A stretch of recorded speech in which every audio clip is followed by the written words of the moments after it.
What's up, guys? Another video of today here in a car. I'm actually in Louisville, Kentucky instead of my normal home base of Montreal, Quebec, Canada. I just competed in Toronto, came back to Louisville to visit my family. I'm from Louisville, Kentucky. I know I don't have the accent, but you know, it is what it is. But that's why I am in my car instead of my normal office. But anyways, I got another question from one of you guys today. Remember, this is just advice. This is not me telling you what to do. I don't think I'm completely right.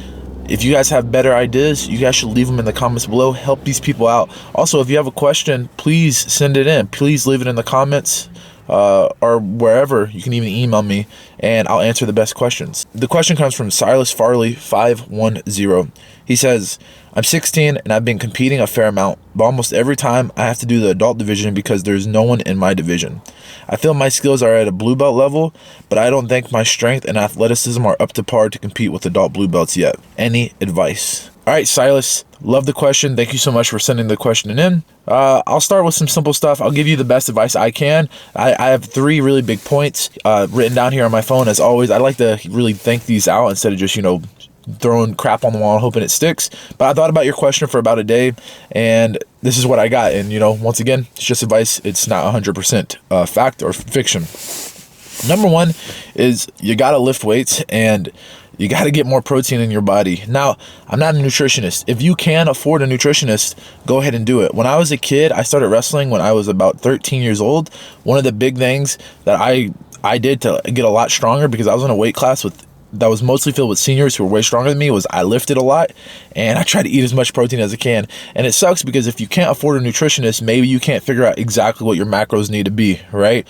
I'm not a doctor. I'm not telling you what to do. Do this at your own risk, but I say just you eat more, lift more, eat more, lift more, right? Especially, protein. And just lifting is never going to hurt you, all right?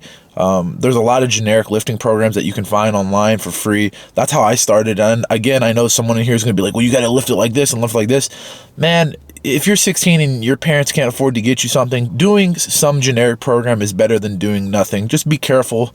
Don't hurt yourself, but you got to start lifting now. And, the more you do it, the more you learn. And once you get a little bit of, once you get some pennies to rub together, some nickels to rub together, you can actually hire a professional. But I say, be careful, be safe. Don't ego lift, but start lifting, find a little generic program online, start eating more protein, trying to eat more, trying to be bigger. That's the first thing, right? It's like, you're not going to magically be super strong yet, but a year from now, if you start lifting today, you're going to feel a lot less weak, even when you go with these adults, because you're 16 too, right? And that leads me to the next point, is right, be patient. You're 16. In due time, you'll mature and you'll get the man muscles. We all adults, well, not all, I won't say all, most adults, we all remember the transformation we had when we went from having kid strength to man strength, right? I'm about to be 27 years old. 27-year-old Brandon is a lot stronger than even 18-year-old Brandon.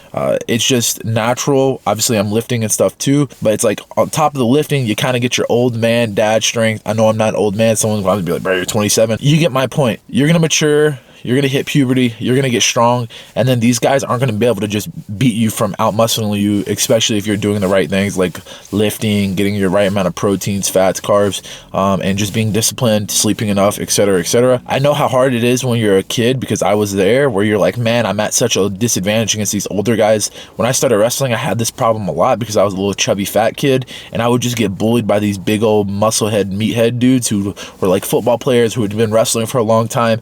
And then at some point, my physicality kind of began to match these guys, and now like I don't really have too much trouble against people who are physically bigger than me or physically more gifted than me. Like if you look them eye to eye, they're still strong. I still struggle as far as like their strength and stuff, but naturally, because of the hard work, the lifting, the eating right, and just the puberty, I'm at a pretty good baseline level of strength. And I think at some point when you start doing these things, eating right, lifting, and then just aging like we all naturally do, the strength advantage is going to kind of slowly start to get away from you, or that strength advantage is going to the gap is going to kind of close. Next is focus on being as technical as possible. Be well studied, put in extra work. Physicality is a huge part of the game, but technique is still king. When we think about competing, right, strength it's definitely a huge part of it. I don't know the percentage of it. People who say it's this percent or this percent, come on, man, you're being dogmatic. You're trying to, we don't know. We don't know. There's no literature on how important strength is,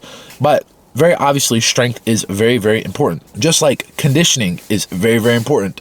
Just like speed is very, very important. All of those things are important. They're physical attributes that can be worked on, but then there's some people who are naturally more gifted in those areas than others. So I think it's more important than trying to catch up to everyone. Again, I want you to lift, eat your protein, whatever, get strong. You want to get to a optimal baseline for yourself. Me being 250 pounds, I'm not going to be as strong as the 350 pound guy. That most 350 pound guys can go bench press 315 for 4 reps without ever working out a day in their life. But my goal, even when I was young Brandon starting to wrestle, was to get the optimal attributes for me, my size, my body weight, etc., but to maintain a big focus on things that I could control, specifically my conditioning and my technique.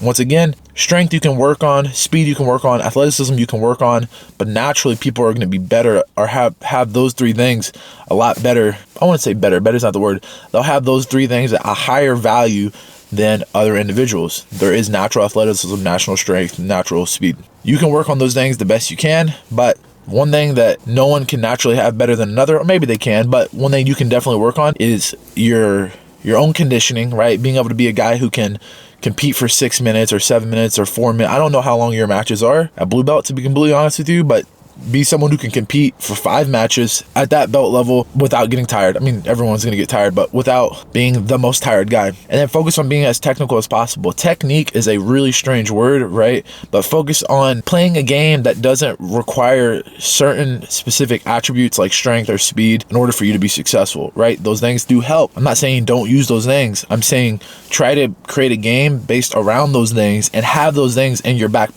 pocket when you need to use them. Because one of the big flaws is if you're a guy whose game is just based on explosion, speed, athleticism, or strength, what happens when you run into another guy whose game is based on that, but he's more technical than you, right? You lose. This is me personally saying I've gotten into this place where I've competed against guys like Felipe Pena, right? He's athletic, he's strong, he's fast, but he's way more technical. And so where I could get away with certain stuff against guys who may have less physical attributes than me, I've lost, right?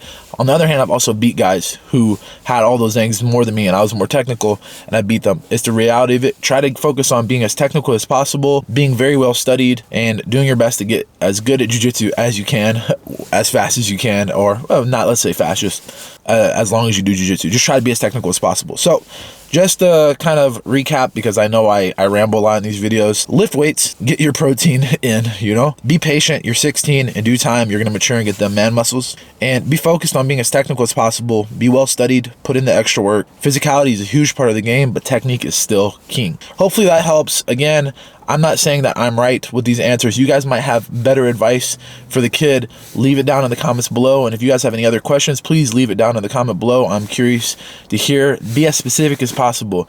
And if you guys are interested in learning how to wrestle, learning takedowns for jiu-jitsu or any other aspects of jiu-jitsu like hand fighting, etc., I have a ton of instructionals at brandonreed3x.com/store, which you can check out, or you can see by clicking the links that's going to pop up above. I believe it's going to be right here, but it could also be right here. You guys know I never know this. I need to make a shirt being like this because I never know in these videos. Or you guys can check out the links in the description below. Hopefully you guys enjoyed the video. Hopefully it was informal. Hopefully it was informational. Hopefully it was educational. And if you're a young guy who had a similar problem, I hope it helps. Thanks for watching.